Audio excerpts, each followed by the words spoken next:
Good morning. Welcome to Connecting America on the USA Today streaming channels this morning. I'm Jim Rosenfield, sounding off here. We've got Kieran Chetry here. I don't remember, but it's almost Friday, and we have hot coffee, guys. Yes, That's all that matters. I'm waiting for my Delivered refills. just seconds ago. I had to laugh because you guys teased me about the cream. So this morning when I was dumping large amounts of cream into my coffee, I'm like, these guys are going to really... go through Kieran this will whole make her thing? milkshake. I will I'll go drink through mine that. black. I am Dave Briggs. I did remember it. There Took me you a go. minute. Good to see you guys. It's great to see you. By the way, World Series now tied again. Yes. Toronto Blue Jays At strike least right that- back. Yeah. Beat Shohei Ohtani of all people, and we have got a great World Series. Thank you, Priscilla. Priscilla Appreciate to the it. rescue. All right. Thank you, Priscilla. Now I've got my coffee. All We right, do have so news as well, Jimbo. We do, and we are watching once again Hurricane Melissa, the strongest storm to ever strike Jamaica. It's now tearing across Cuba. Storm made landfall in Cuba a few hours ago. It's at Category 3 now, but in Jamaica, Melissa roared on shore Tuesday afternoon as a Category 5 storm, packed 185-mile-per-hour winds, just pounding coastal areas like Montego Bay here. In the southwestern part of the island nation, families were sheltering inside a police station in Black River as floodwaters could be seen surging outside. Look at the destruction.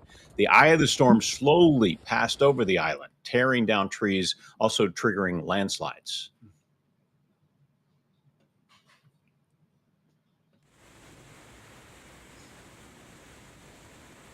All right, we were waiting to hear Jamaica's from... gone through what I can call one of its worst period.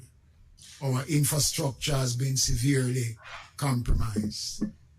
St. Elizabeth is the breadbasket of the country, and that has taken a beating.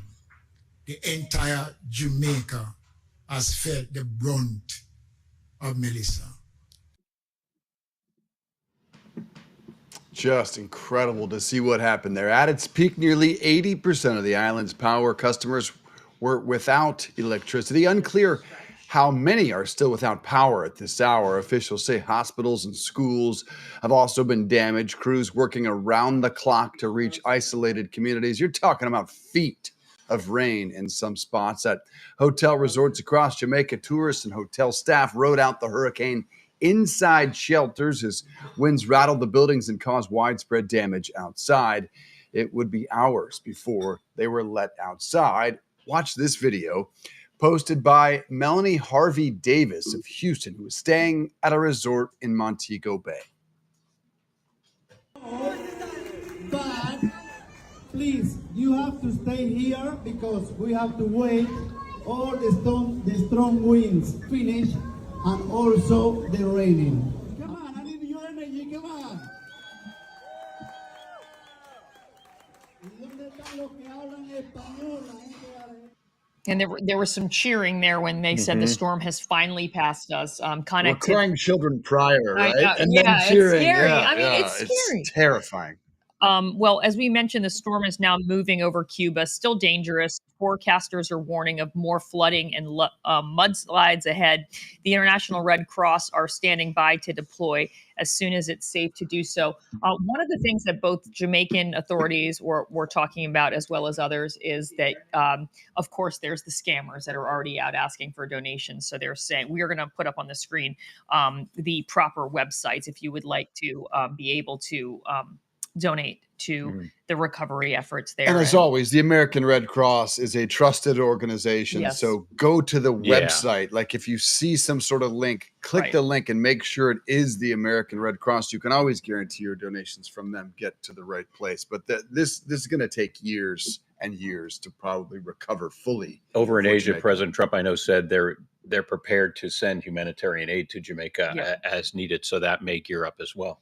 And we have team coverage of the storm, starting with AccuWeather meteorologist Alex De Silva. So let's start where Hurricane Melissa is right now, and then its path over the next few hours and days. Good morning, Alex.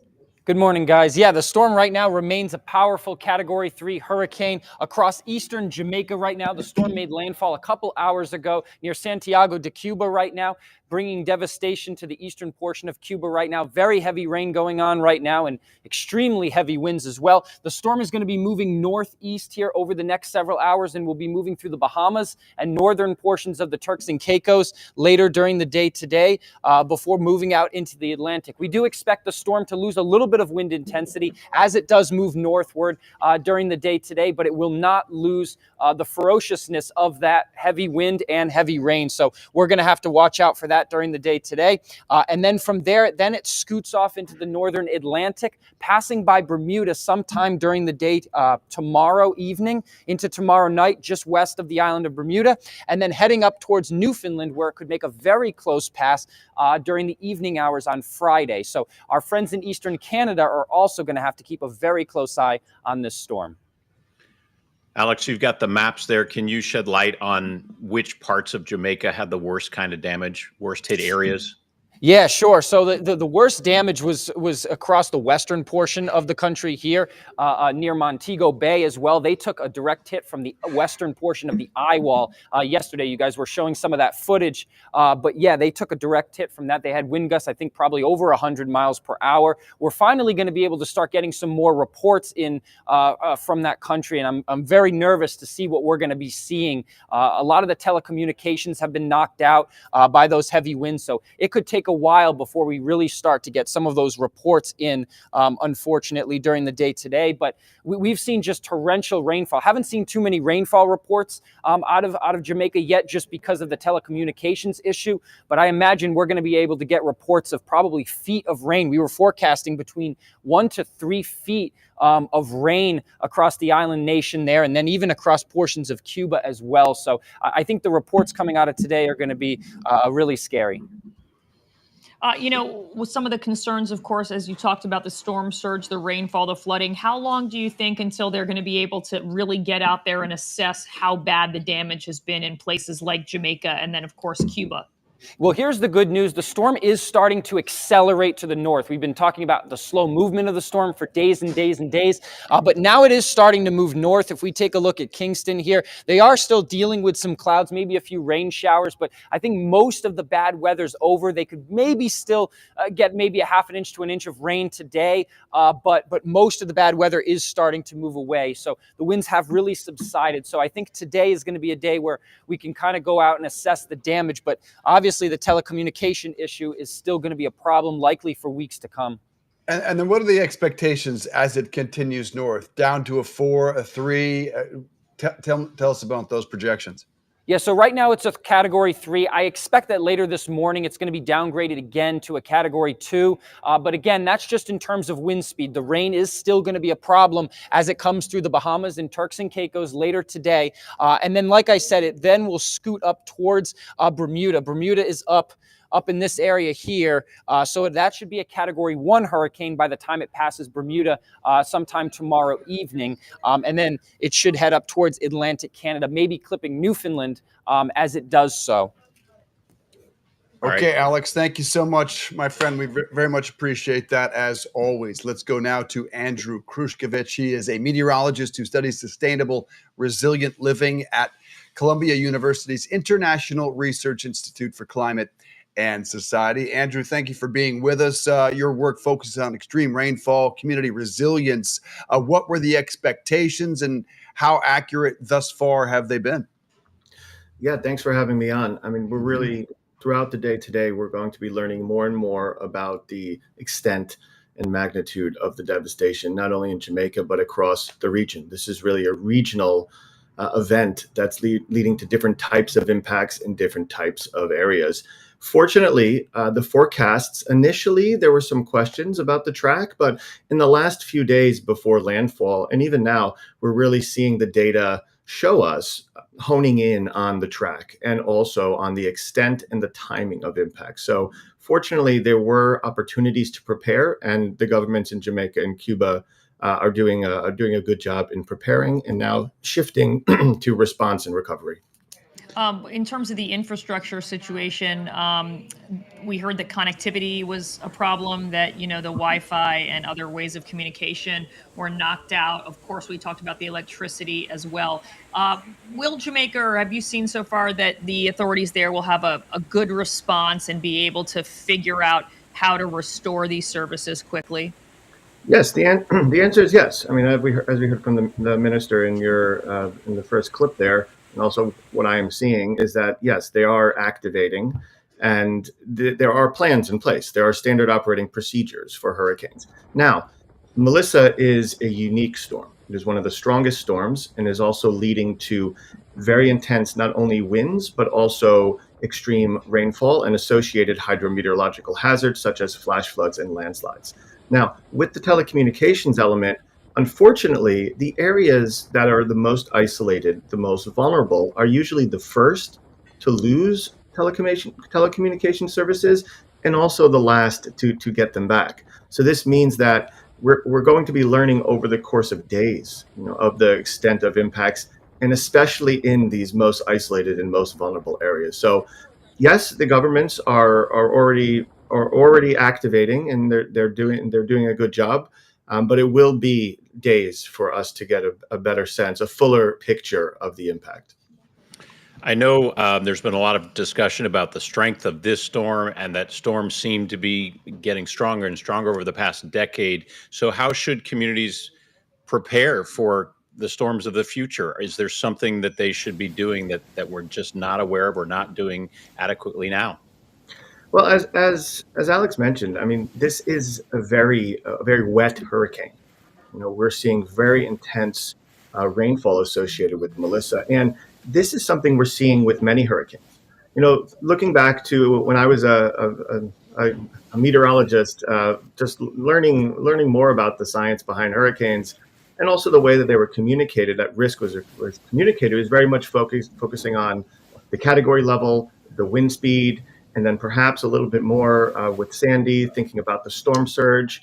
But what we're really seeing now are these wetter hurricanes, and we must think more, not only in different ways to assess and forecast these rainfall related risks, such as flash floods and landslides, but also think about how that risk is evolving over time, and to what extent this is linked to changes not only in our weather systems and climate systems, but also in socioeconomic conditions, the way that we build cities, the way that we build impervious surfaces. There are factors, there are many ingredients, which lead to disasters happening, and these really come together when we're talking about flash floods and landslides. Yeah, and you can't help but wonder about, as we build in the future, when you talk about the Outer Banks, we saw recently in North Carolina, coastal real estate in Florida, and of course, New Orleans. But to Jim's point, real quick, before we let you go, do you have any data that supports that notion that climate disasters are getting stronger and are getting more frequent? Well, it's a complex question, and it's particularly complex when we're talking about hurricanes because there's many dynamics at play. Something that we can say is, as the atmosphere warms, the capacity to hold water vapor increases. That's a general dynamical relationship that we know. Now, for hurricanes, there are many things at play. You need to have certain conditions related to wind shear. There are different ways that high pressure and low pressure systems influence the strength of hurricanes, and also the types of impacts associated with hurricanes. So yes, we are continuing to monitor the evolution of risk of hurricanes, and certainly not only long-term climate shifts, but also interannual variability and decadal variability. These are different modes of change. All of these have influence on what the hurricanes of the past have looked like, what the hurricanes of the present look like, and what the hurricanes of the future will look like. Well, it's going to be a long road there in Jamaica. Andrew Krushkevich from Columbia University. Really appreciate you being with us this morning. Thank you, sir. All right, we'll continue to watch the developments in that storm as it now moves across Cuba as a Category 3. But meantime, other news we're following: 14 people killed in 4 more U.S. military attacks against alleged drug-running boats. Those attacks launched Monday in the eastern Pacific Ocean near the coasts of Guatemala and Mexico. This was just revealed yesterday, though. One person is said to have survived these attacks. But at least 57 deaths in this campaign by the Trump administration. The Trump administration hasn't yet provided evidence, though, to Congress that any of the boats that have been struck were carrying drugs to our borders. But no let up, obviously, up to this point. You know, the Defense Department was saying that for each of the boats seized, there's enough cocaine on each of these boats to kill 15,000 Americans. Well, how do we know that? There's Well, they have no due surveillance. process. We're just blowing them up. Well, I mean, these are drug running boats. I mean, these aren't fishermen. These aren't local fishermen out for like a little. But there's no blowing process. them up. So how do they Well, know they're- who's on the boat? Therein lies the ultimate question. Prior to There's the- usually they're a able to process. Prior to the hit, they're able to check it out. There's a very specific, there's a very specific type of boat that is used by the drug running cartels, Tren de Aragua, to get the cocaine over. And it's still legal, though. I mean, hot pursuit and interdiction of drug vessels is legal by both Killing the people is not United legal. Nations and U.S. Maritime. I don't think killing people. Killing Correct. drug dealer. When Very you're committing a dubious crime like that, legally. you do not have the you do not have the ability to expect that you're not going to be attacked while you're committing that. The type legality of crime in of these international waters. strikes is dubious at best and will continue to be debated. No approval from Congress. Zero. Which they don't need right now for that. I think we could debate this Tren for de quite Aragua some has time. been designated as a By the terrorist administration. organization, By the right? So they administration. don't need Congress to approve interdicting drug boats. Okay, well, All right, well, We'll we can agree to agree to disagree. President Trump that's is what it's all making about here at headlines. Connecting America. That's right, Yeah, it sure is. absolutely. All right. Well, Go can ahead. we agree that President Trump is actually overseas right now? Fact. Yes, we got that. Yep. He is in the historic city of Jeonju, South Korea, last night, the site of this year's Asia Pacific Economic Cooperation Summit, or APEC. The president said this morning that he's confident he'd be able to strike a, quote, good deal with Chinese leader Xi Jinping. The two leaders will meet on Thursday. Trump also visited troops. Oh, that's where he got a special crown that is from South Korea. He joked that he wanted to put it on right there. I'm sure. Yeah. I'm sure that would have made for some memes. He also visited troops aboard the USS George Washington, after signing a trade and minerals deal with the Prime Minister of Japan, the first female leader, Sane Takaichi, and secured $490 billion in investment commitments on his trip to Japan. This is his 8th trip overseas. He's returning home, of course, as the government shutdown deadline still looms as we tick closer to November. And that's when the SNAP benefits run out. And I think more than 20 states are suing right now to assure that SNAP benefits are paid. What they're saying is there is $6 billion that can and typically does pay SNAP benefits during a government shutdown that the administration has elected not to use. I think they're this trying time to push around. that out there again today. They're trying to get that out onto the floor again today to do that. And also the school, I didn't realize that Head Start, I know that free breakfast is provided, but some of these school districts are not even guaranteeing that they can provide lunches. They're saying that after November 1st, you may have to pack your kids' lunch. There's a lot of people who expect to get, to be able to get 2 nutritious meals in their kids from school. Yeah, we're going to talk about the impact on Head Start coming up a little bit later in the show, too. No signs of stopping this shutdown. Meanwhile, President Trump finally acknowledging reality as it pertains to a 3rd presidential term. Trump telling reporters aboard Air Force One, quote, "I'm not allowed to run. It's too bad."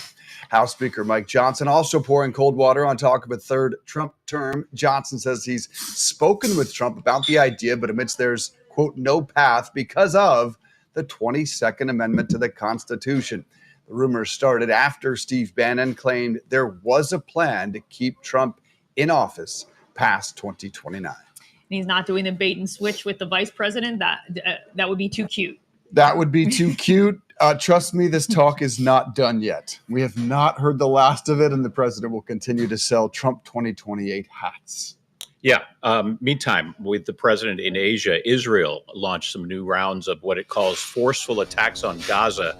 But this morning, Israeli officials say the ceasefire is back on track. Things fell apart when Israel says Hamas terrorists fired on soldiers in Gaza, killing 1 Israeli reservist.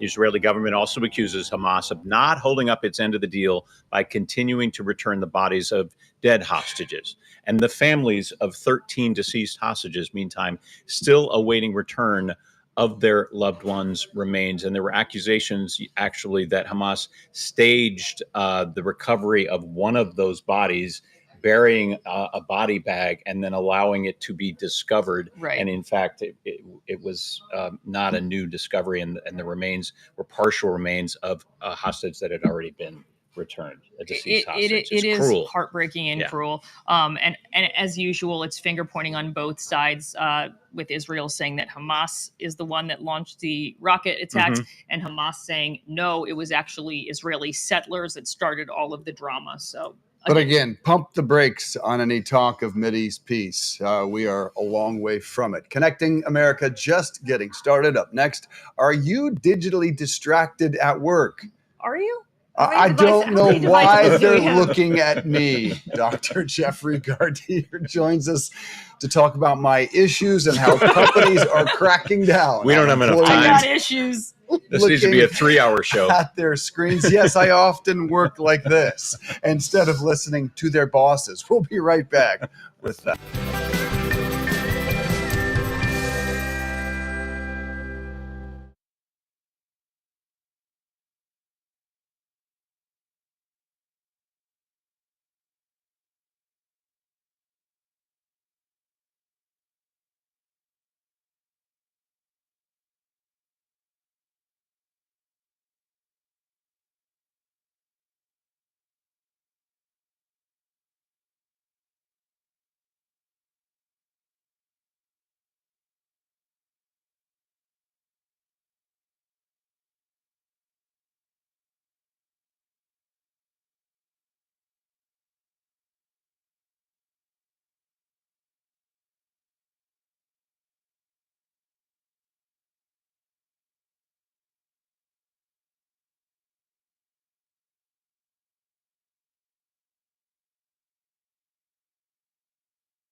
Exhibit A right there.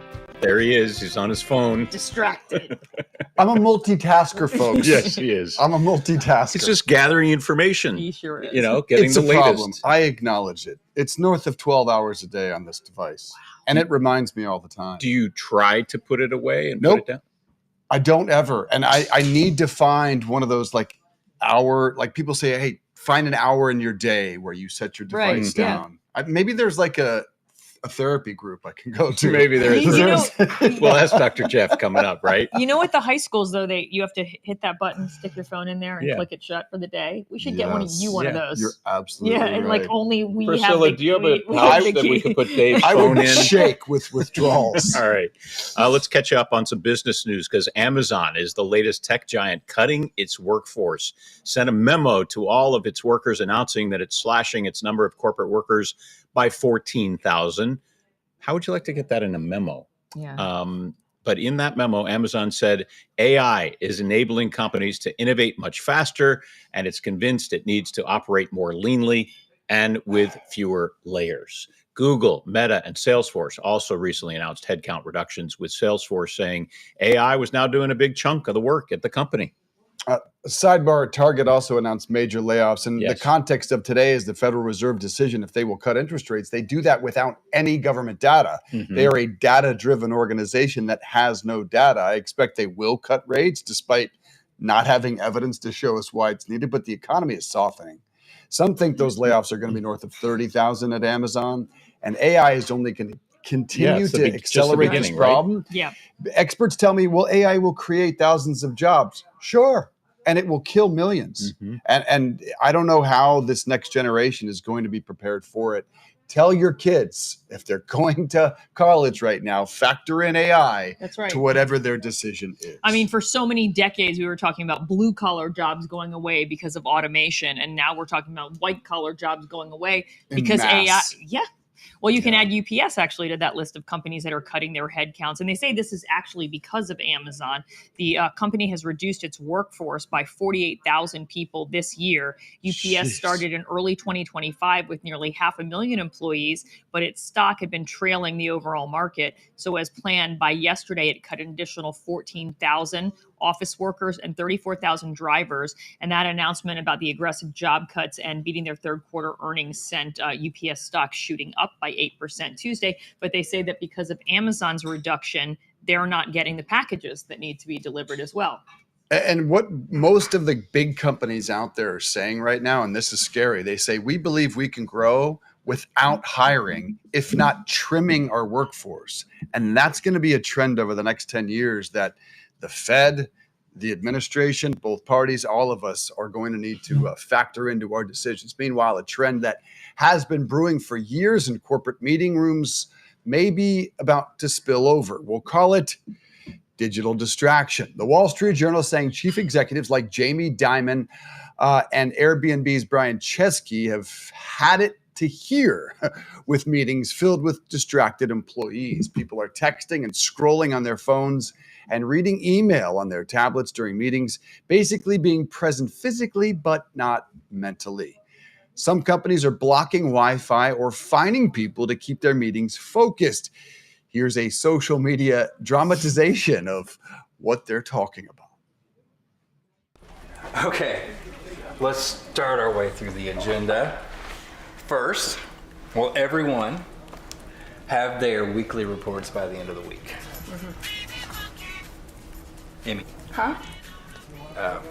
your quarterly report, will you have that by the end of the week? Yeah, definitely. It's also me talking with my children Right, every exactly. morning and night. Oh, yes. With us now to talk about digital distractions at work meetings is Connecting America's psychologist, Dr. Jeffrey Gartier. Good to see you, sir. Look, I am the wrong guy to be talking about this. I am the most distracted person on the planet, or maybe I'm the right person for that meetings. How big an issue is this societally and professionally? Well, what we're seeing is just as that dramatization showed there, that it is distracting a lot of workers from being focused on what it is that they need to do. And that equals disrespect to the people who are running the meetings. But even worse, Dave, what we're seeing is the leaders themselves are not putting down their phones. And when they do that, they are modeling to their workers that they don't perhaps really focus the way that they need to. So this is not really about our devices. It's about our relationships with devices and what we need to do in order to have more efficiency and focus in our business meetings at school. We've talked about this before, right? When we put those phones away, as Karen said, we put them in those little bags and stock them away for the day, that we see much more focus in the students, much more of the personal interactions, and we can equate the same thing at the workplace. So I was going to ask you if we're seeing school districts having the kids put the phones into the pouches. Are we going to start seeing this as policy at corporations? Put I your don't phones think away. so. Yeah, I don't think so. We're dealing with adults here, and I think they'd be very offended by it. But I think what the move needs to be is, again, the leaders need to demonstrate how to have proper etiquette in the office, and as well give reinforcement for people who actually put their phones down. And so we can work on a level of honor. We're asking you in our meetings to turn your phones, off, or to shut off your devices. We hope that you will do this. And if you don't do it, there may be repercussions later on. Yeah, and it is just very off-putting when you're trying to have a conversation with somebody and they're not even looking you in the eye. They don't look you in the eye like from the time you get into like the workspace. Not YouTube. I'm not talking about YouTube, but I'm just saying I've been to meetings, or even let's say you're going up to a counter to buy something, or at a medical office, and people aren't even looking up at you to acknowledge you. I mean, it is very dehumanizing. It doesn't feel good.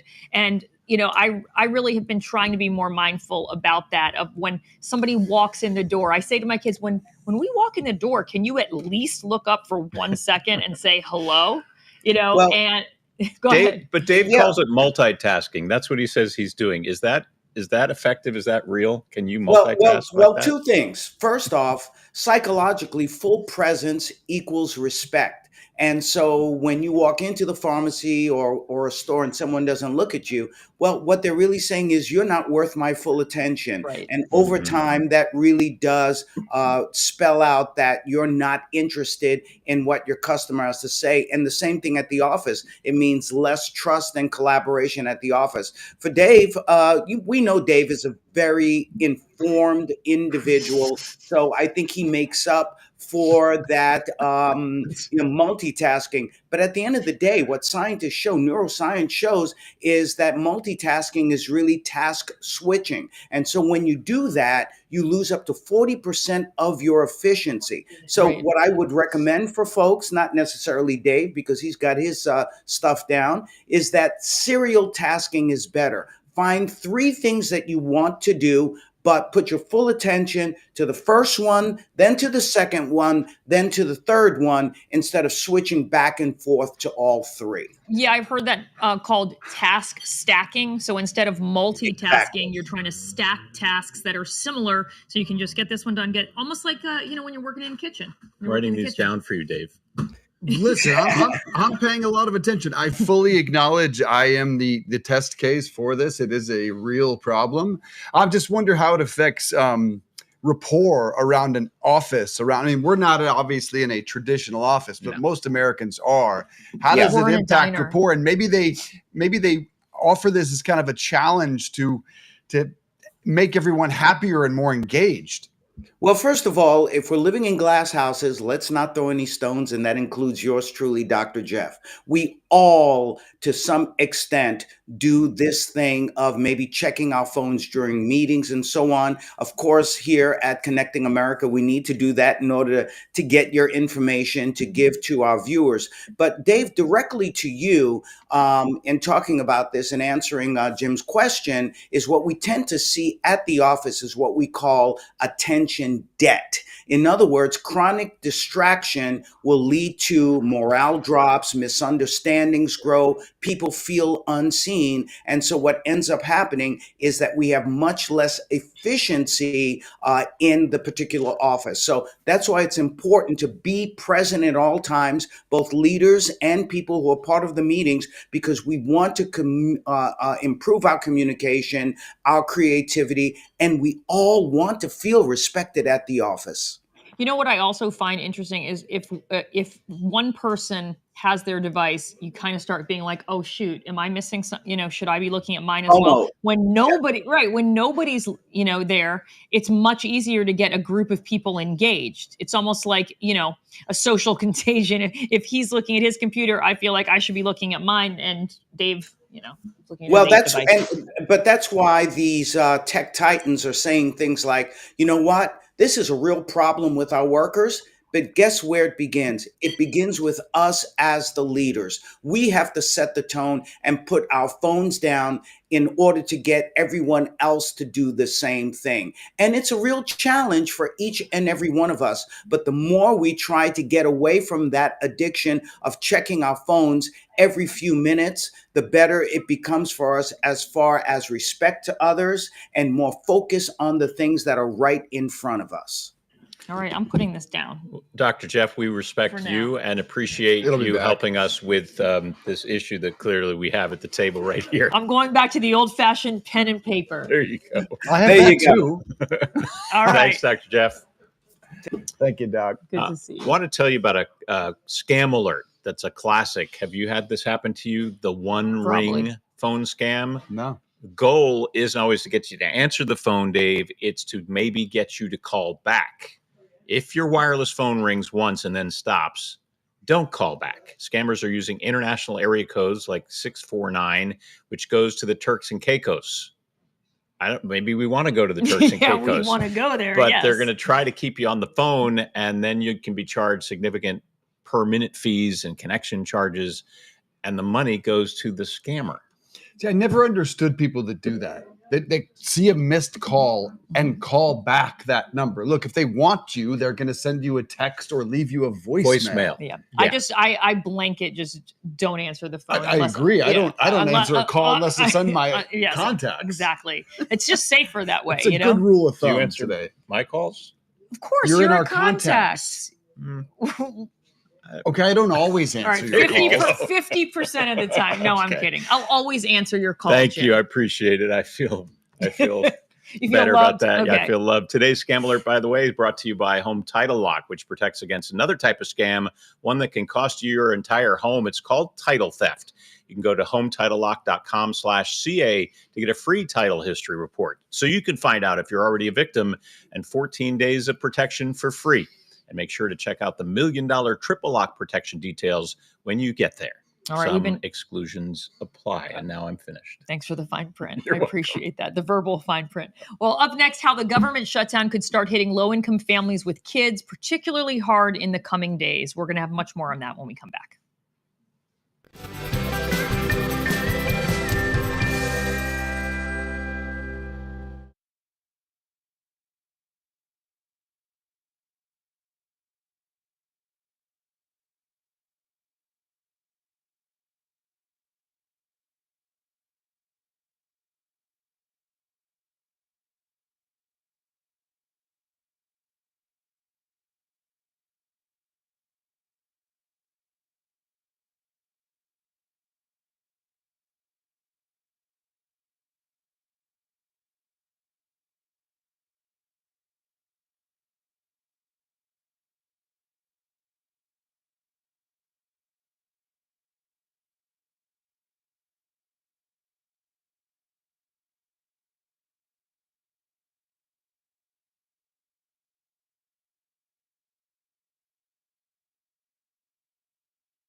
Welcome back to Connecting America, coming to you from the Sunrise Diner in Roselle Park, New Jersey. Hope you have some hot coffee there with you as the shutdown enters day 29. 42 million Americans are set to lose SNAP benefits, also known as food stamps, starting this Saturday.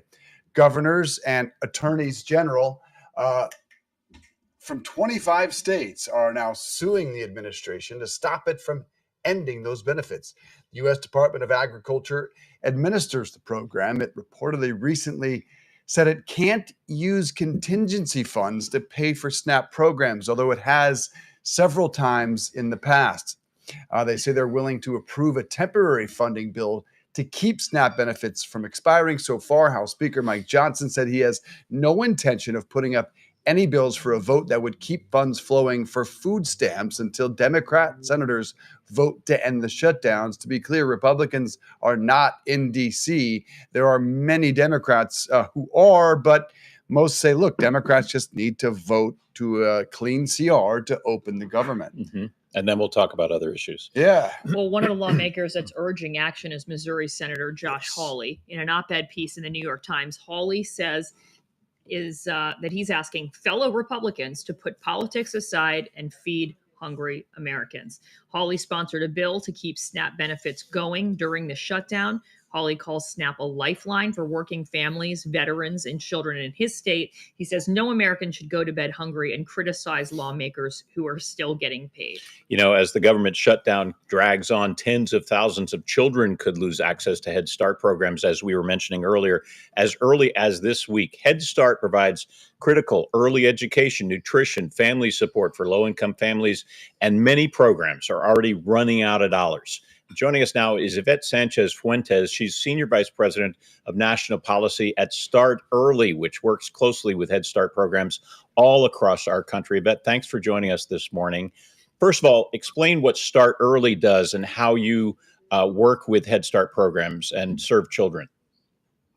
Start Early is a national organization. We actually are also a Head Start grantee. We serve children and families throughout the city of Chicago, Illinois. And we also do a lot of advocacy at the federal level with Congress and with the government to make sure that they understand the importance of Head Start. So today is the National Day of Action trying to protect Head Start. What's happening across the country right now, and what message are you hoping to send to members of Congress? So across the country today, we're asking Head Start programs, parents, communities to really put the word out to ask Congress to do their job and open the government. We know that come Saturday, November 1st, there are about 140 programs across 41 states and Puerto Rico that are likely to close their doors. And that means that 65,000 kids and families across the country won't get the services that they need. We also know that some programs, if this shutdown continues into December, are going to have to make some really tough choices around whether or not they can keep the doors open. So today, we're asking everybody to get out there, send notes to Congress, let them know to please open the government and fund Head Start and other programs like SNAP. You say 65 million people won't get the services. Let's put a face on it. What are those services that these 65 million do need and rely on? So it's actually 65,000 kids just for November 1st. But overall, across Head Start, it's more than 700,000 kids. But on November 1st, we're focused on these 65,000 kids who could lose services. So they'll lose their health services, they'll lose their education services, and families will lose the ability to go to work and to go to school. And so that's why we need these programs to stay open, because they keep the economies going at the local level, at the community level. And we're talking about programs for very young children, because I know Start Early believes in starting early, just as the name says. How important is it for these kids to be involved in these programs at an early age before they get to maybe preschool or kindergarten? The research and the brain development tells us that the first years, the first months of life are the most important. And we know that if we can get to kids early and support them in their development, both educationally and socially, that they'll enter kindergarten ready to learn, which sets them up for lifelong success.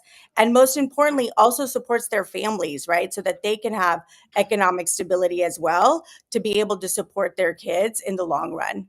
Yeah, because another element that sometimes gets lost in all of this is that people who are needing to go to work early rely on being able to drop their kids at these programs early, so that they can go off to work and help feed the Yeah. family. And this is a huge disruption. What is your gut telling you about how quickly members of Congress will act? Because this is a horrific look. I'm sorry, this is a terrible look for our members of Congress and for our elected leaders to allow this to happen to so many families. Yeah, absolutely. We 100% agree. I think, again, our day of action is really about telling Congress to do their jobs, to open the government, to fund Head Start. We sort of have this saying that if anybody tells you that they know when the government is going to open, walk away, because we really don't know. There's so many uncertainties out there right now. Nobody seems to have a plan. So really at the local level and start early with a bunch of national partners, we're really working to try to figure out how do we support these programs come Saturday and then beyond that to make sure that we can continue to support kids and families in local communities. Yvette Sanchez Fuentes with Start Early. Really appreciate you being here. We hope this changes. We are not optimistic at this table. I don't know how long you guys think it lasts. I think Thanksgiving is realistic at this point. That's Until such a the long president, time. I think it's going to take the president coming back from his overseas trip, and without him saying, all right, let's get in a room, Republican leaders, Democrat leaders, let's get this done. I don't see it. Right, I and just don't see in the it. House and the Senate, there are some level-headed people that say let's get this going. Let's get at least some sort of agreement so we can continue to fund these programs. I wonder how fast they'd come to the table if they weren't getting paid. And that should be the first thing that happens. I I think know. we all agree with that. Let's let Congress be the first one that doesn't get paid. Snap, by the way, the top trending story on Twitter by exponential factors. Yeah, you Yeah. start disrupting families' lives like this, whereby I can no longer drop my child off Yep. to a program Yep. that's helping them start their process of learning, and I can't get food. I can't pay for food. I don't know how long that can go on. Can it go on through Thanksgiving before? That is my guess. yeah. We shall see. Up next, how an interview with an angry, sad young Jets fan after a loss has blown up on social media. We'll talk to the guy who made it happen. Connecting America. We'll be right back.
Welcome back to Connecting America here in New Jersey, where Jets fans finally have a reason to celebrate. They got a win. 1-7. 1-7, baby. Hey, How look, did they do that? I thought the New York Jets would not win a football game this year. So 1-7 ain't great, but at least It's a there's start. a one in the win column. Yeah. But after a brutal 13-6 loss to the Carolina Panthers about 10 days ago, sent them to 0-7, a teen Jets fan summed up everything for their franchise.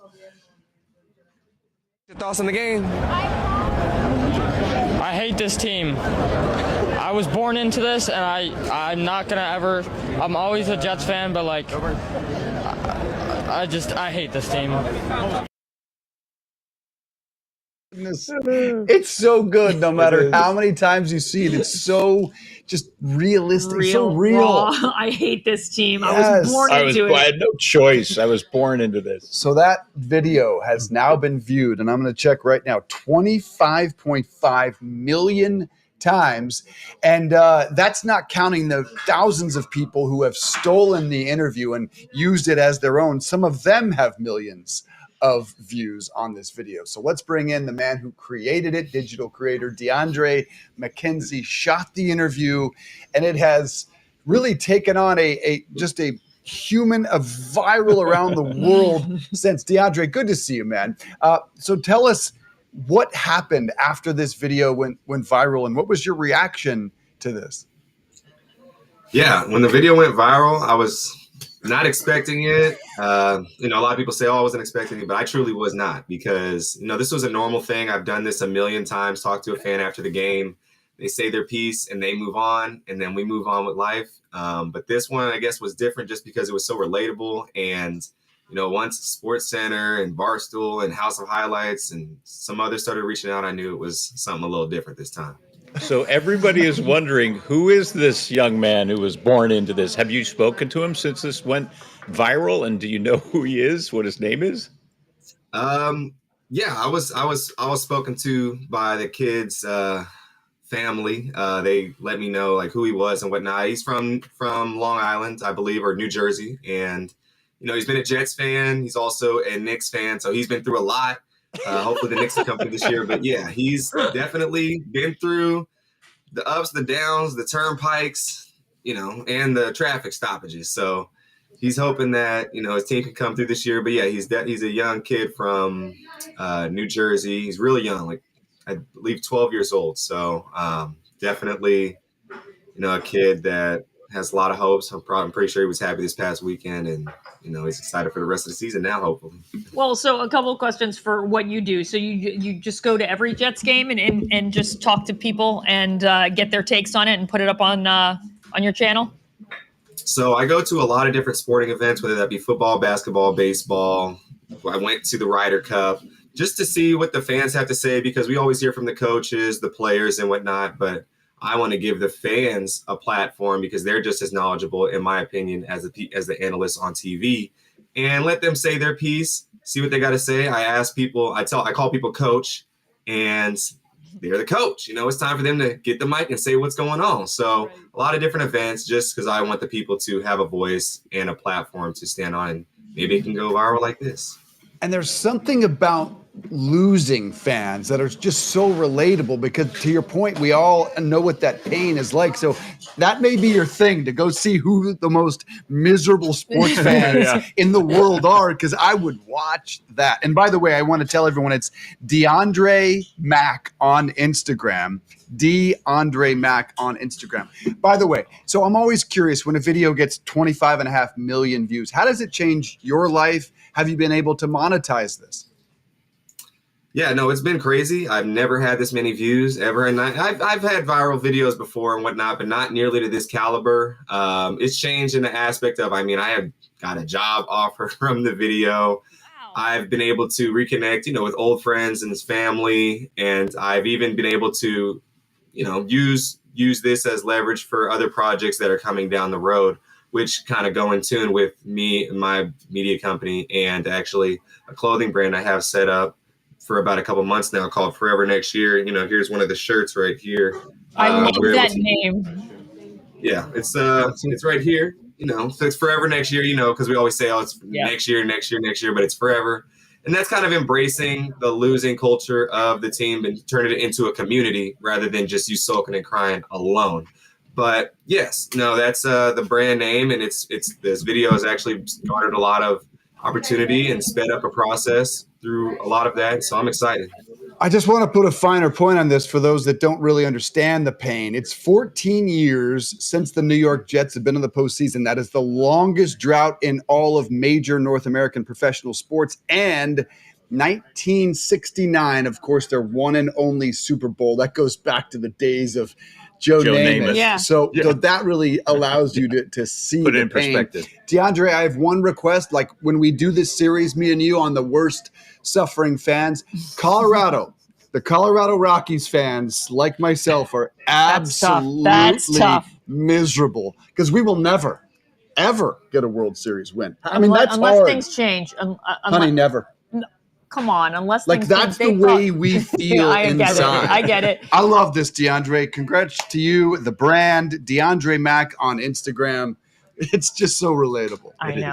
Really appreciate you being here. Thank you. I can't really complain. I mean, the Yankees missed You're getting a to Yankees and Eagles fan. I know. So do I this. said I Nothing cannot to talk really about. complain.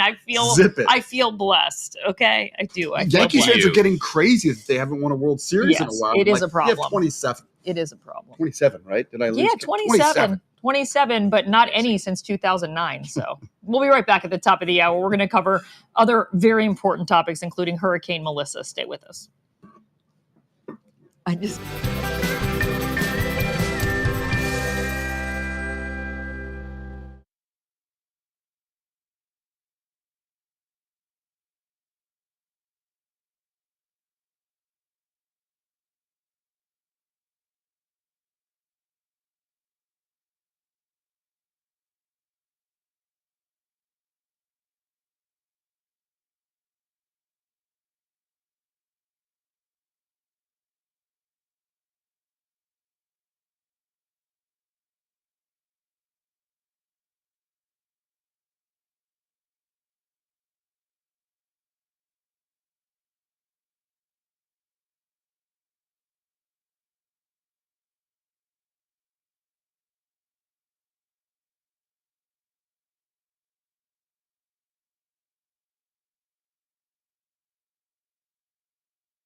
The views expressed in this program are those of the speakers and do not necessarily reflect the views of USA Today or its affiliates.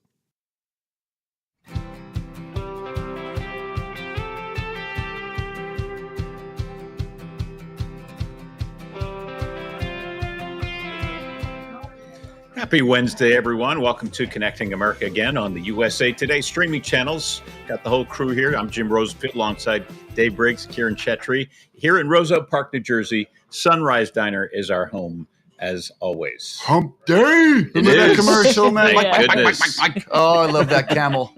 Yeah. We should open with that every Wednesday. Mike. The camel? Oh. It's hump day. It is. And we want to begin on a serious note. Sorry, I'm sleep deprived. Yeah, we need to talk about Hurricane Melissa, right? Because It's the strongest storm to ever strike Jamaica. It's now tearing across Cuba. Made landfall in Cuba a few hours ago as a Category 3 storm, so downgraded just a bit. But in Jamaica, it roared on shore Tuesday afternoon as a Category 5 storm. It packed 185-mile-per-hour winds that just pounded coastal areas like Montego Bay here. In the southwestern part of the island nation, families were sheltering inside a police station in Black River as floodwaters were surging outside. The eye of the storm slowly passed over the island, took down trees, and triggered landslides, knocked out power as well. Let's listen.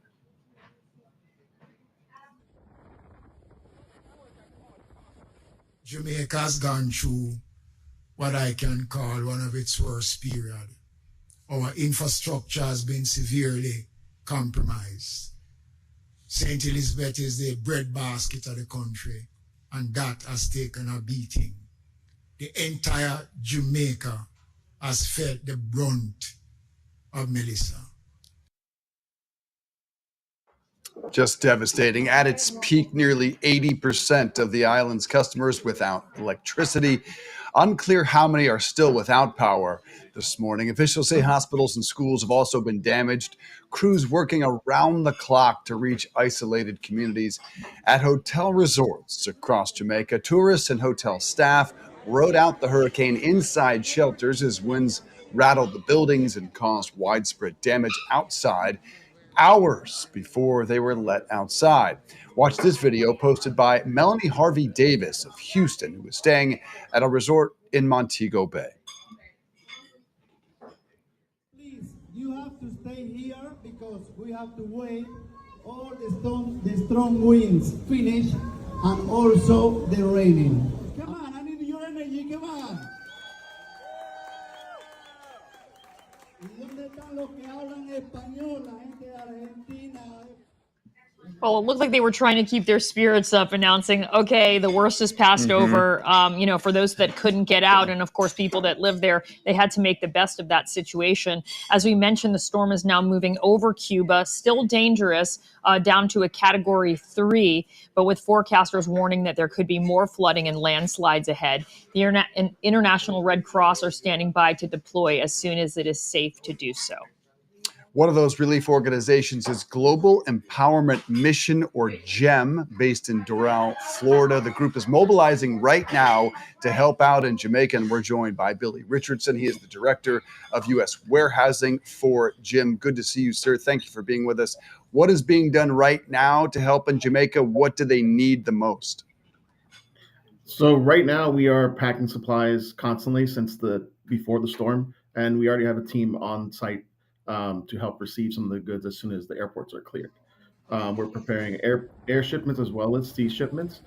And the aid that people need, they need the basic needs. So we're looking at non-perishable foods, hygiene items, laundry detergent, and then as well as some of the bigger ticket items like your chainsaws and shovels, rakes, things to help clear a lot of that debris which is built up after the storm.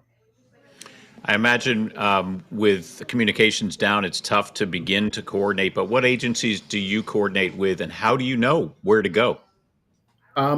We've been experiencing this industry for over 15 years. So we've got really good contacts within the government as well as ODPEM and SEDEMA. So as well as having our Caribbean branch is based in Jamaica. So we already have a really good contact with everybody. So we're able to coordinate with with as many organizations as we can and try to work together. We always want to be in smart partnerships to maximize every dollar. That's the biggest thing for us is every dollar you donate, we're going to try to put as much as humanly possible toward actual aid.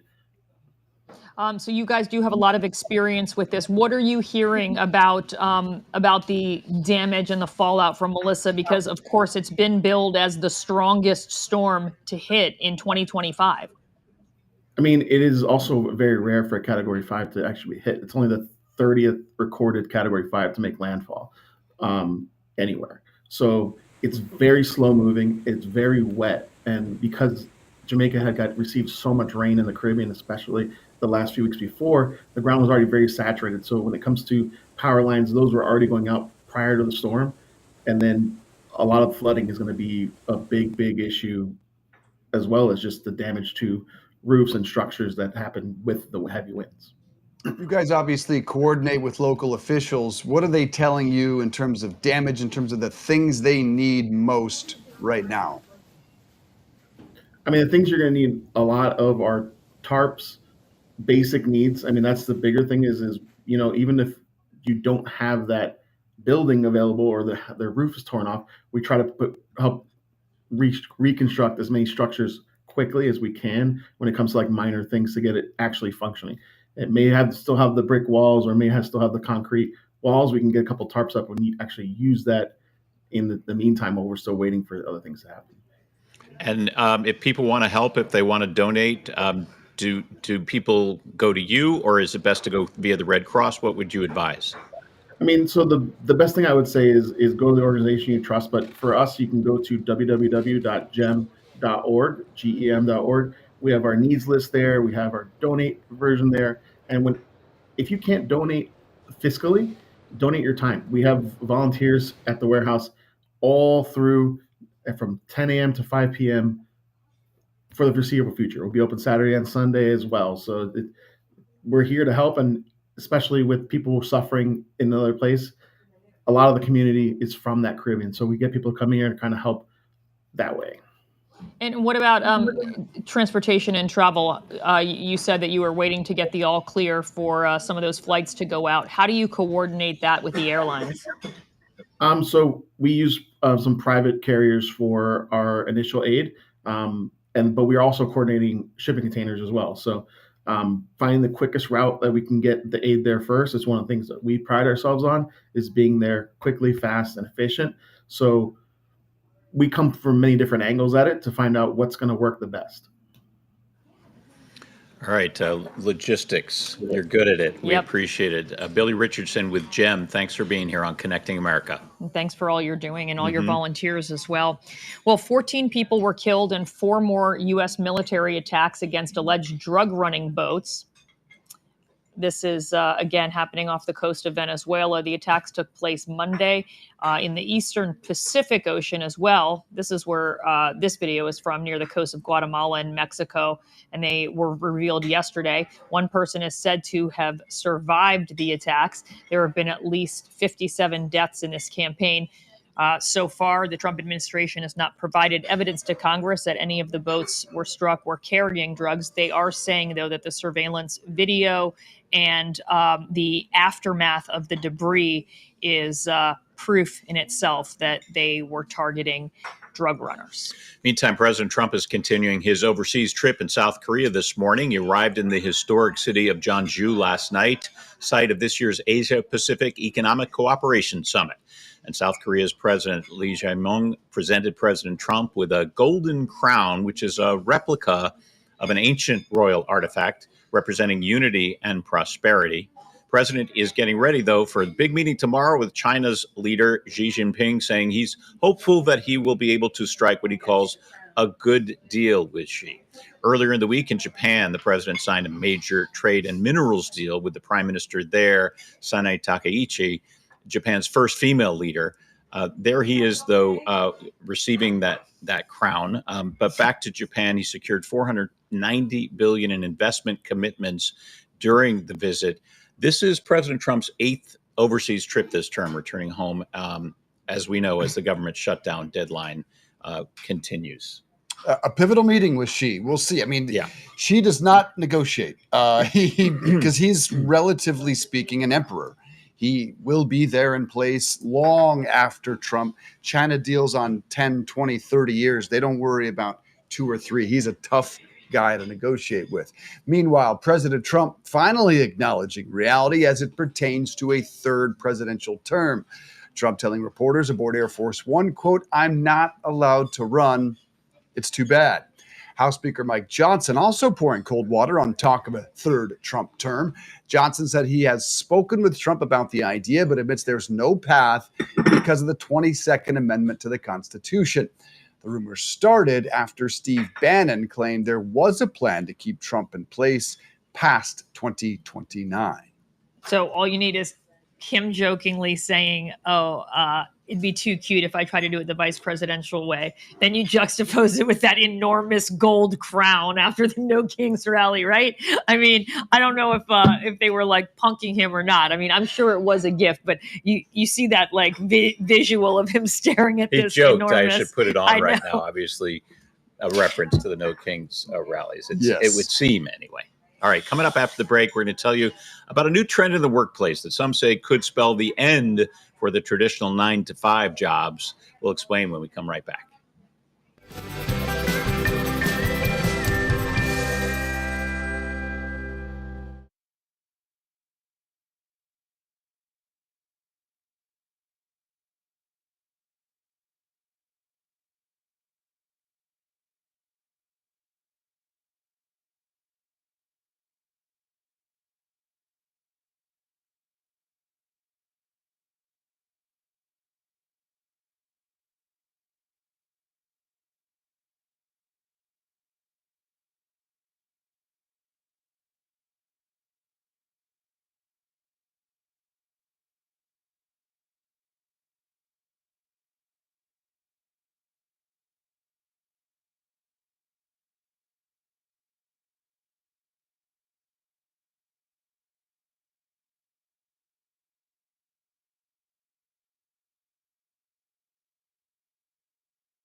Welcome back to Connecting America as we kind of chew on the notion of where's our workforce headed with layoffs that are being announced and the advent of AI. Paramount, just the latest to announce it's laying off 2,000 workers. This is a result of its merger with Hollywood studio Skydance, the latest company to announce layoffs. Amazon this week sent a memo to all of its workers announcing it's slashing its number of corporate workers by 14,000. In that memo, Amazon said AI is enabling companies to innovate much faster, and it's convinced it needs to operate more leanly with fewer layers. Google, Meta, and Salesforce also recently announced headcount reductions, with Salesforce saying AI was now doing a big chunk of the work at the company instead of humans. Also add to the list UPS now to add to the list of companies that are cutting their headcounts. The company has reduced its workforce by 48,000 people throughout the course of this year. UPS started 2025 with nearly 500,000 employees, but its stock had been trailing the overall market. So as planned, by yesterday, it had cut 14,000 office workers and 34,000 drivers. That announcement about aggressive job cuts and beating third quarter earning expectations sent UPS stock shooting up 8% on Tuesday. And some of the analysts were saying that because of Amazon's cutting of the workforce, less packages going out, less work for UPS delivery people as well. So it is having an effect. We're looking at a dramatic transformation of the American economy. Dramatic in the next decade. Yes. The traditional 9-to-5 workday ended for millions of Americans during the COVID pandemic, and now it may be going away for millions more. A new trend called micro shifting is changing how and when people work. To explain it all, we're joined by workplace and business consultant Liz Bentley. Liz, great to see you. Tell us about this new trend of micro shifting. What is it? Yeah, micro shifting is really interesting. It's kind of saying goodbye to the 9-to-5 workday, where people can work at different hours of the day. So, for example, somebody could get up early. Lots of people like to be the early risers, getting up at maybe 5 a.m. or 6 and start their day early, get a lot accomplished, and then be able to take a break in the middle of the day, whether it's going for a workout or going to a kid's soccer game and then dialing back in at night. It's still trying to get in that 8-hour day and accomplish as much as work, but during different hours and not being chained to a desk from 9 to 5 like the old model. Well, it does seem to make sense because you're able to be connected at all times through your devices anyway. Part of the reason that people needed to all be in the same place at the same time was because they needed to talk to one another and kind of collaborate. Now you can still do that digitally and, remotely. Yeah, especially with Zoom and Teams. I mean, really, the world shifted after COVID because everyone learned how to connect virtually, and all of these platforms got a lot better at servicing people's needs and their ability to connect remotely. So now with all of the technology and all the different choices, you can really have even a very personal meeting. The need to be face to face has really shifted. Are there cons, though, in terms of it lengthens your day and maybe your bosses feel like you should always be available if you're micro shifting and you get that Slack message at 9 at night, they expect you to launch a new project or something? I mean, workplace etiquette is workplace etiquette needs to shift with our micro shifting. I think that can be happening whether you're going to the office or not. People could be sending you an email at 10 o'clock asking you to launch a project. Hopefully everyone recognizes that people need time off and that they need to be able to take those breaks. I think though the cons vary. So, one obviously is knowing when you stop and when you start. And the other cons are for employers who are concerned with how much people are actually working if they're micro shifting. Are they fully getting in the hours that they need to get in that they would have if they came to the office from 9 to 5? Some major CEOs like Bill Gates and Jamie Dimon and Ari Emanuel all agree that a 3-day work week is inevitable over the next several years, in part because of artificial intelligence. I think the question remains for the American worker, does that mean we're going to make 40% less? Do you see a transformation to a 3-day work week, and what would it mean? I mean, it's really interesting. AI is coming on so fast, and it's so effective and powerful. It's, you can really imagine how AI would take over many of the jobs that exist right now. So going down to a 3-day work week, I mean, in some ways that would be valuable, but obviously if you're losing 40% of your income, that's going to make a major shift on people. That would be extremely difficult. In general, I hear people talk a lot about a 4-day work week and getting a lot in during that time. But 3 days is going to really shift that burnout rate as well. All right, Liz Bentley, we are here 5 days a week. And well, I'm not, but you are. Oh, yes, right. Some You're of us, the lone 5-day-a-weeker right some now. of us are here 5 I'm days a a week, solid Liz. 5-day-a-weeker too, just to be clear. Thank you. We appreciate it. Thanks for being here Thanks, on Connecting America. All right. But we do microshift here at the table. Yeah, we do. I'm a As micro needed. shifter As for needed. sure, but I enjoy that. Like I enjoy working at 10 at night sometimes and get that burst of energy. Yeah, it's just kind of how something. some of us work. Yep. Meanwhile, Sam Adams selling a new beer. It's called Utopia 2025, and it costs just $240 for a 24 this, and right? a half ounce bottle. I do have it. Why is it so expensive? Its alcohol content is 30%, making it a 60 proof beer, if you will. A typical beer has about 5% alcohol content. So that's why it's $240. For the sake of comparison, the typical wine is about 14% alcohol. Vodka, gin, rum, whiskey, and other spirits are usually 80 proof, meaning 40% alcohol. 15 states are banning sales because Utopia exceeds the legal limit of alcohol for a beer.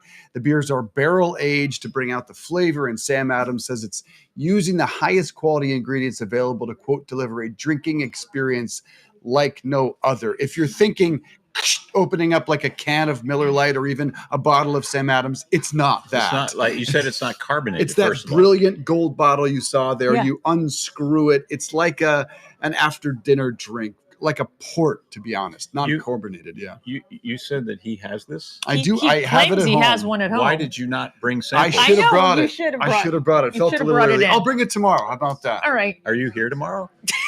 Are you micro I'm day to day. We'll see.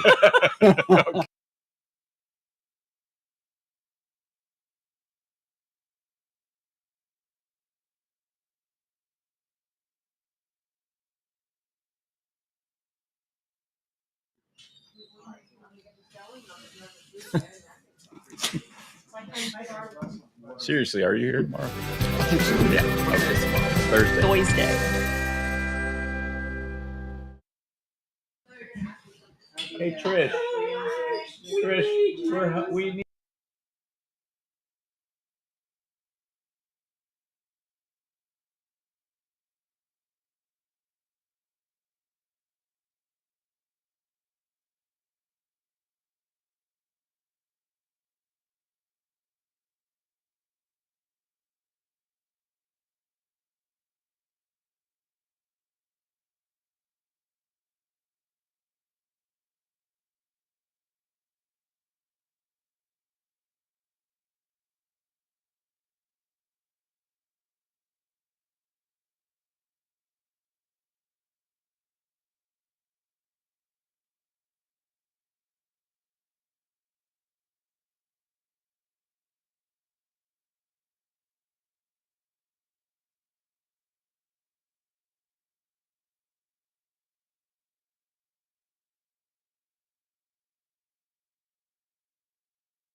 It's happened again. Gold has hit record highs lately. Here's the interesting part. Almost every time we see political unrest, protests, changes in economic policy, Wall Street panics, the dollar fluctuates, and our retirement accounts take a hit. Gold, however, stays rock solid. Joining us now is Shannon Davis, CEO of American Alternative Assets, to break down what's going on. Shannon, thanks for being here. So we've seen gold hit record high after record high this year. Why is that happening now? It's not random noise. It's because we're starting to see a lot of stress in our economic system, our global system. Jobs are disappearing. Last time we saw jobs disappear at this rate was our last downturn, 2008. I'm sure everybody remembers that. Tech industries, retail industries, service sectors, they're all cutting jobs. Political tension globally is shifting. Powers are shifting, and that's due to just the other countries not having confidence in our financial system. In times like this, trust erodes, confidence in banks and institutions and even currencies, they waver. So where does gold come into this picture? Explain that to us. We know the government can keep printing dollars when they need to, but you can't print gold, obviously, assuming that's part of the reason. Yeah, definitely. You mentioned something very important. That's the challenge that the government's having now is they don't have the ability to just keep printing money because it's increasing our debt, which is $37 trillion, which is unsustainable. Why gold? Because it's outside of the system. There's nothing attached to it but the individual that owns it. And in today's world, it's no longer enough that something just holds value. It must also survive systems correcting, like our market, fiat money, which is our dollar, debt, collateral changes. They all depend on trust. We're losing that. We're losing leverage. This is when those are straining on our economy, and gold doesn't break, like you said. Central banks around the entire world are buying more gold than they ever have in the last 2 years. And that's why we're seeing record highs. But it all comes back to $37 trillion in debt. And we're adding to that every single 4 hours, billions. So this is what you're seeing, a safe haven asset, everybody going to it right now. Shannon, I'm no financial expert. I always turn to experts. I do my homework, and we want our viewers to do the same. So tell us about resources that are out there to learn more about gold.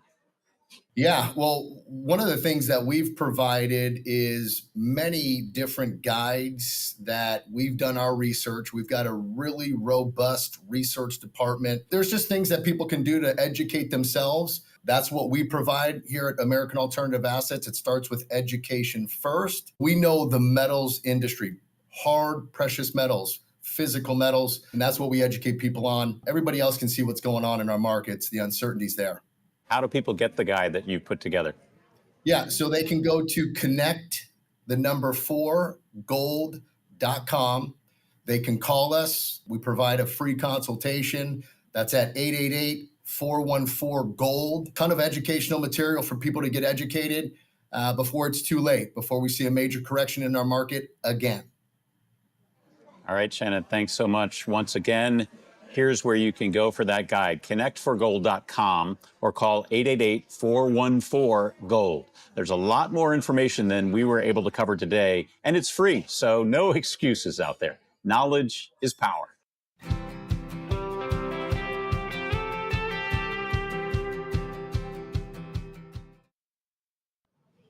And welcome back to Connecting America. As Hurricane Melissa batters Jamaica, the storm also caused some major disruption, not only to Cuba, but also to Caribbean cruises in the area. Many major cruise lines have made some big changes to their schedules in an effort to try to avoid the storm in its path. And joining us this morning, USA Today consumer travel reporter Nathan Diller. Nathan, thanks for being here. So tell us which cruise lines are impacted right now and what kind of changes have they had to make? Yeah, so far we've seen impacts primarily to Carnival, Royal Caribbean, Celebrity Cruises. Those are some of the major lines that we've seen reroute their ships. Some of the impacts you're seeing are Eastern Caribbean itineraries turning into Western Caribbean itineraries, and including different stops than they originally planned to. So cruise lines definitely try to steer clear of the storms whenever possible. So if you do have a ticket to go on one of these cruises, what should you do right now? So right now, technically, cruise line ticket contracts are pretty cruise line friendly. Generally speaking, you're not owed money back if your cruise doesn't go where you originally planned, particularly if you're after the final payment due date. If you know that you have cruise coming up maybe next hurricane season and you want to think about rescheduling it, if you're outside that final payment due date, you could do that. But generally speaking, they don't owe you money. That doesn't mean that you won't get any money. So oftentimes cruise lines will provide some sort of compensation in the form of maybe onboard credit or a future cruise credit if they do have to substantially change your itinerary. So what's the best way to get up-to-date information about your trip? And can you get out of these trips if it's just not ideal weather? Like if it's just rainy throughout, are you just kind of, well, out of luck? Yeah, so it's always a good idea to make sure that you've given the cruise line your best contact information. Carnival, for instance, has a service where they will text you updates about your sailing, and even up to the minute, if the embarkation is delayed at the port, they can let you know so that you're not sitting at the port all day waiting to board the ship. So it's always a good idea to stay in touch. They all have customer service departments that can let you know the latest information about your sailing. Unfortunately, sometimes those changes don't become necessary until the last minute. So you may not know until pretty close into your sailing where you're going to be going. It's always also a good idea to get travel insurance. That can definitely help you out in this situation. So if a disruption does happen, you might get some of that money back through your travel insurance. But generally speaking, the contracts do allow the cruise lines to change those itineraries. So that's just something to know going into booking and paying attention maybe to when your final payment due date is so that you can change it beforehand. I want to throw you a little curveball because anytime you take a cruise in the Caribbean in hurricane season, not a great idea. What are some good places to be cruising right now, though? Give me some locales. Yeah, so definitely from June to November, we've got that Atlantic hurricane season. So if you're looking to avoid that, Alaska is another really popular summer destination. Those cruises tend to run from around April to September. So midsummer is a great time to see wildlife there and to go. It's not quite as cold at those peak months. You could certainly go to the Mediterranean. A lot of ships are sailing there this time of year. And so the weather that may be affecting cruises in the Caribbean may not be affecting the cruises over there. So a lot of alternatives, definitely other regions to explore if you're trying to avoid those storms. So let me put you on the spot. Favorite cruise destination you've ever taken? Come on. I gotta say I'm partial to expedition cruises. I think a lot of people don't think of them when they think of cruises, but they are a little bit more adventure focused. You get out really immersing yourself in the destinations. I've been to Antarctica on an expedition cruise, and it was pretty incredible. Nice. So those are definitely something to look into if you like adventure. He's hardcore though. Yeah. See, I'm more the like just chill and Right, exactly. fruity drink. Exactly. Yeah, you too. Yeah, we'll just hang out in the in the heated pool. Yeah, man. I think we're the similar cruisers. Exactly. Nathan Diller with USA Today, consumer travel reporter. What a great gig. Thanks for joining us here this morning. Sign me up for that I gig. know. You're right. Well, Great stuff. well, we talked about the high seas. How about the friendly skies? Southwest Airlines is now offering to certain passengers, you can get free Wi-Fi. I guess if you're a Rapids Reward member, you can get it complimentary. That's from takeoff to landing. It's powered by T-Mobile, but you don't have to be a customer of T-Mobile to get it. Southwest says that the free Wi-Fi will be rolled out in nearly all of its planes by the end of next month. American Airlines is expected to roll out free Wi-Fi for Advantage members early next year. JetBlue already offers free Wi-Fi on most planes, and other major carriers charge for it. Try to say free Wi-Fi 3 times fast. And by the way, isn't it strange that, free Wi-Fi is really literally everywhere. You know what I mean? It just seems like it would be with Except all, when you fly. yeah, with the tight seating and, you have to pay for everything extra. What do you mean? It's a joy to fly. Yeah, right. You can't just get some free Wi-Fi to help lessen the blow. All right. When we come right back, you know who's back? Hot Santa at Target. Who's Hot Santa? What is Hot Santa? We didn't want you to get jealous. Is he temperature hot or no, looks hot? He looks hot. He looks hot, and we're going to check in with him again for 2025.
Welcome back to the Sunrise Diner here in Roselle Park, New Jersey. Breakfast has arrived, but before we get there, some breaking news this morning out of President Trump's visit to South Korea. The president saying, quote, "We've reached a deal," and called the visit a great session.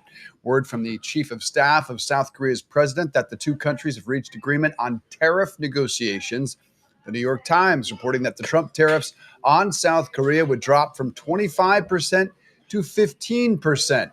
South Korea is currently subject to a 25% import tax on automobiles, which includes models like Hyundai and Kia. So look, some positive news coming out of this trip. Of course, all eyes on tomorrow's meeting between Trump and President Xi. Can they reach a deal on tariffs with China, which are expected to be 100%?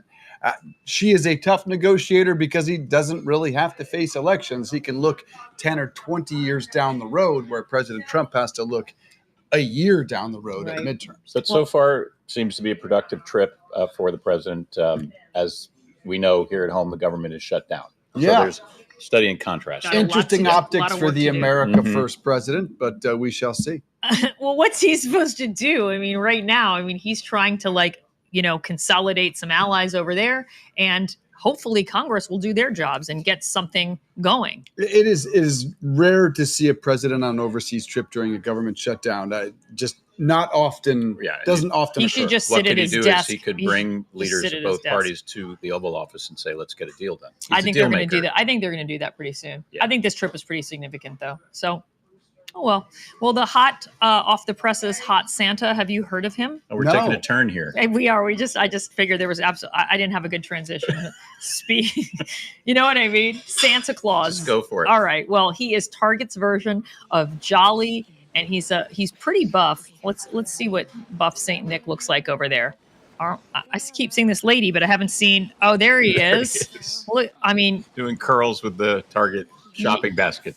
How about that? Well, it's a TikTok video from the company.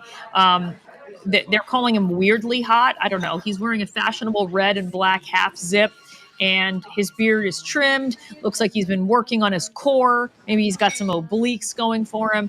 And all right, is that hot? I think that's Santa hot. Absolutely. All right. And he's got a twinkle in his eye. How about that? He's dropped some pounds for sure, Santa. It's not Ozempic. It's the fact that he's been lifting. He's done it naturally. Yeah, of course. He's been doing it by just lifting Target hand baskets. Well, and he's gearing up for the holiday season. He's got to be in shape because it's going to be hard at work. Seems like a great ad to roll out. I think does. Hot It's clever. Santa is a real interesting theme for the holidays. His name tag actually identifies him as K. Crinkle. Maybe he's the real deal. Maybe he is the real Santa, and he's just getting in shape, baby. I love this. All right, our next story is about meeting a man who wants to meet 10,000 people, and he is well on his way. Take a look. Here at Connecting America, we're all about connecting with people. That's part of our mission. What happens when you make it your mission to meet actually 10,000 people just to connect? Our guest, Rob Wallace, is doing just that. He's here to connect with Mark and me right now. Thanks for being here, Rob. Thanks for making the trip from Philadelphia. We appreciate that. How did you get this idea, and where and when did it start? So I'm a Penn State grad, and I was super involved when I was a student. And I realized in school that the connections I was making were driving more of my fulfillment than what I was learning in the classroom. And I studied finance, went into consulting for Deloitte. And suddenly you get into the real world, and I feel like no one knows how to make friends anymore as an adult because it's all agenda driven. We don't have genuine connection. So I thought if one interaction can totally change your life, which has happened for me many times, what happens if you introduce yourself to 10,000 different people? What does that do for you? And so there's no end goal with the project. It's really what happens when you do this input 10,000 times, and what does that naturally unfold into? So a lot of it. Here at Connecting America, we're all about connecting with people. That's part of our mission. What happens when you make it your mission to meet actually 10,000 people just to connect? Our guest, Rob Wallace, is doing just that. He's here to connect with Mark and me right now. Thanks for being here, Rob. Thanks for making the trip from Philadelphia. We appreciate that. How did you get this idea, and where and when did it start? So I'm a Penn State grad, and I was super involved when I was a student. And I realized in school that the connections I was making were driving more of my fulfillment than what I was learning in the classroom. And I studied finance, went into consulting for Deloitte.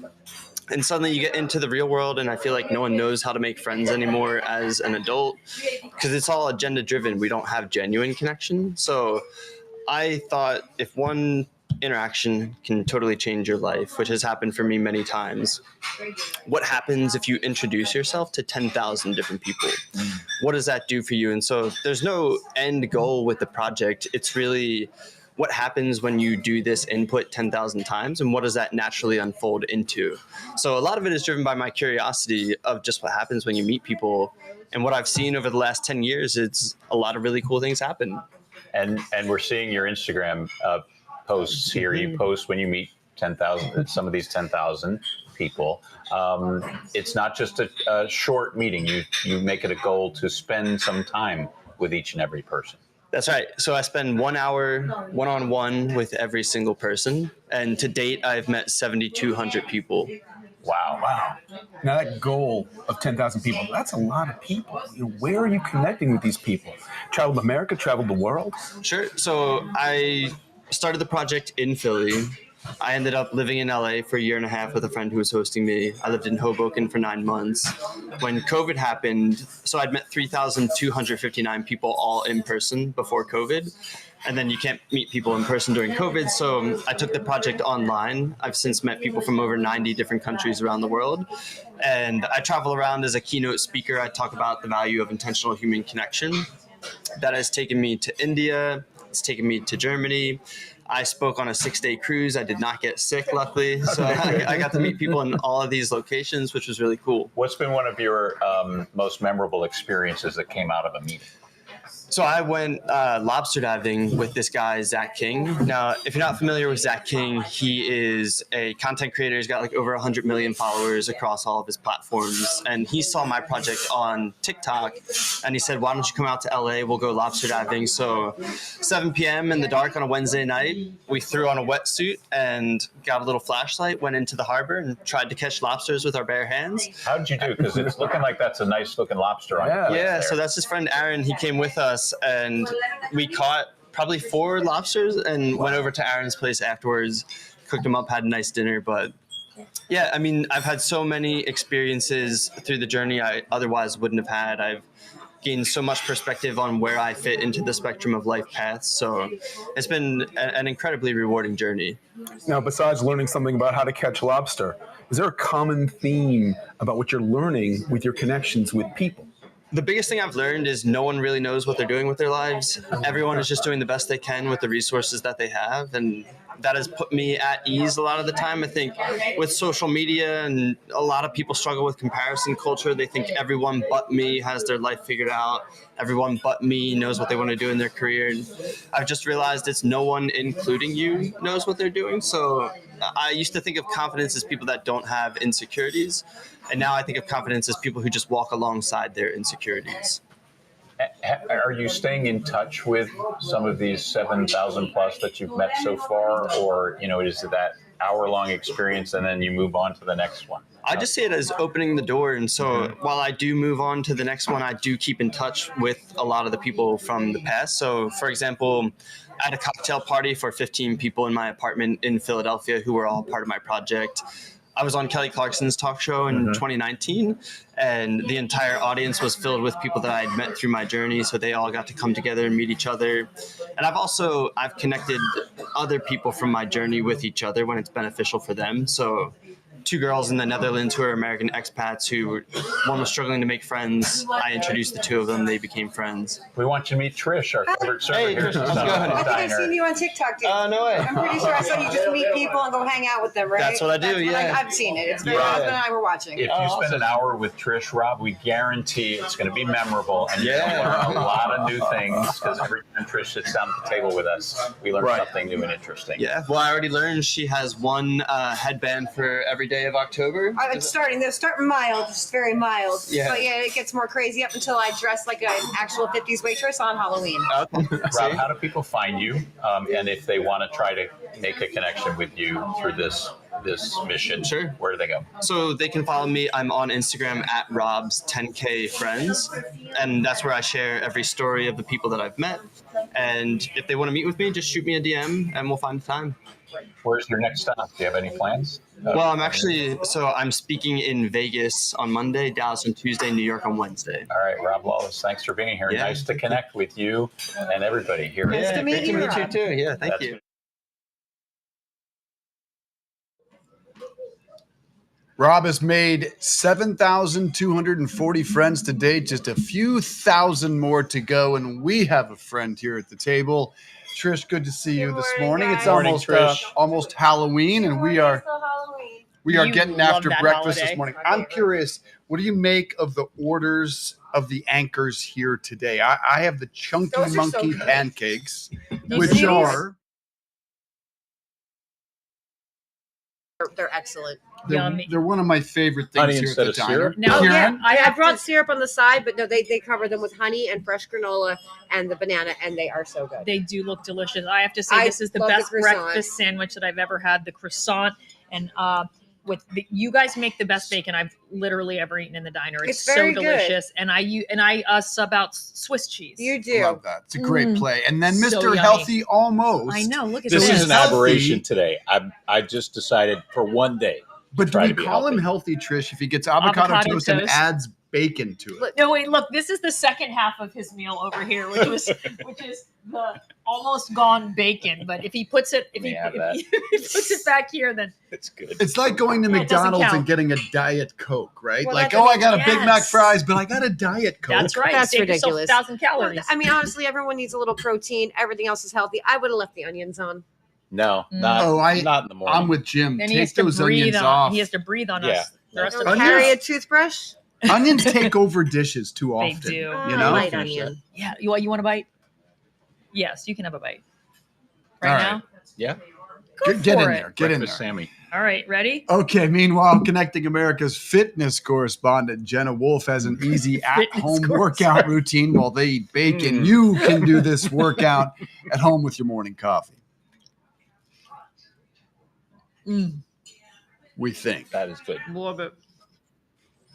60 straight minutes today to do a workout. It is a particularly busy day for me. I don't even have 45. Frankly, I probably don't have 30. What I do have is a desire for some coffee and some mean hunger pain, so I'd like to make some breakfast. Now, while I'm doing all those things, I could easily pick up my phone and scroll aimlessly, or what I could do is fill those 15 minutes with 15 minutes that I most likely won't find later on in the day, okay? Follow me. Here we go. But Jenna, you don't have any shoes on. That's okay. But Jenna, you don't have any space. That's okay. But Jenna, you don't have any equipment. But Jenna. I got you. It's all good. 15 minutes, very little space while your breakfast is being made. Let's go. First up, coffee. Coffee. Very important. While coffee is being made, I got 5 minutes to work with. So I'm going to give you 5 exercises. You're going to do 1, minute 1, minute 2, minute 3, minute 4. All right, here we go. Minute 1, right? Start your clock. Here we go. I want arm swings. You're like that? Yes, I'm like this. Get some blood flowing in those arms. Move them around a little bit. You've been in one position all night. You're going to do this for a full minute. Minute number 2, we're squatting or sitting down in a chair. That's it. I'm just squatting nice and easy for a full minute. Wake everything up. Take your time on this first round for a full minute. Minute number 3, coffee's starting to brew. I got push-ups. I'm going to go up against the counter. Feel free to go on the ground or on the counter. And if this is really hard for you, you can go up against a wall and push off. Remember, it's early in the morning. You're just waking up.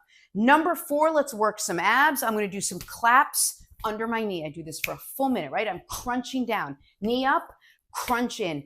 Clap, clap, that's minute 4. And number 5, again, back on the countertop, I'm going to kick a leg up, alternating, kick a leg up. 5 minutes, guess what? Coffee is done. Now say we're going to make some breakfast, right? So I'm going to take a piece of toast, sourdough, throw it in here. Let me start it. I started it. We're going to do that whole thing again, the 5 minutes, right? Because look what it says. 4 minutes and 35 seconds. Minute 1, 2, 3, 4, and 5. Now I want an egg, right? Gotta have a little protein. Woo! Can't believe that worked.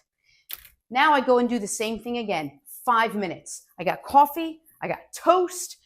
I got an egg, I got a 15-minute workout in, and if that's all I do today, I'm completely fine with it. Sometimes I actually get more done on the days that I don't have a lot of time than when I have all day to myself. You can't find time? Make it. That's the key. I just made 15 minutes right here, and I'm well on my way. Thanks, Jen. I appreciate that. I find myself doing the arm swings while I'm getting my coffee ready. I have to digest first before I do the arm swings. Well, speaking of food, Chick-fil-A is serving up fast food in a whole new way, at least in the United States. The chain has launched its first ever vending machine. It's located at the Children's Hospital of Georgia in Augusta. It offers grab-and-go items like the Cool Wrap, the Southwest Veggie Wrap, and waffle potato chips. The machine runs 24 hours a day, 6 days a week, closed on Sundays, just like Chick-fil-A restaurants. And this is part of a short-term test. The company hasn't said if it plans to expand to all other locations. Hold on a minute. The vending machine is even closed on Sundays? Well, yeah, because that's just cruel. It's a hot There's no food. humans working that thing. You have to basically put all the yum-yums in, every single day. Wow. Otherwise, it'd be pretty gross. I love Chick-fil-A. Well, No the chicken hot fingers food. in there? Or Well, I don't think hot food would go too well in a vending machine. So we're Jimbo. behind the times, by the way, because in other parts of the world, you can get ramen, you can get French fries, you can get pizza, you can get whatever you want out of vending machines. So there you go.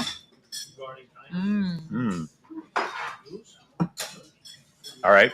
Dave is 3/4 of the way through his pancakes. I'm Pancake about eating. through with the favorite vending machine food. Chips. Definitely chips. Definitely chips. Maybe sometimes candy. Yeah, I was going to say candy. You guys have Halloween plans? Yeah. We're coming to your house, right? You're coming to my house. I mean, are you going to dress up? He's going to dress up as Hot Chris Kringle. Hot Chris Kringle. It would be good at that. I'm going to dress up as the sad Jets fan. That's Right? a good That would be costume great. if you're a little kid. Yeah, but I don't know that you could pull off the little kid. What about you? That'll do it for us. We'll see you right here tomorrow morning on Connecting America. Cheers, everybody. What are you going to be? See you later. You'll see. The views expressed in this Guess we program should have are had the those of Jets the round.